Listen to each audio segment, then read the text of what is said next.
Está formado por Lois, Nico, Xavi, Iván Barbeito e Adrián.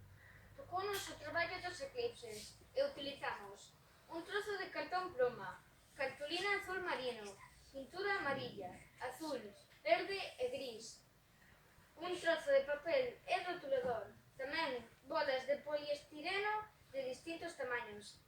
Collemos o trozo de cartón pluma e forrámolo coa cartulina azul marino. Logo collemos as bolas de poliestireno e máis tarde cortamos as bolas e pintámolas e decorámolas. Despois puxámoslle os cartéis cos seus nomes.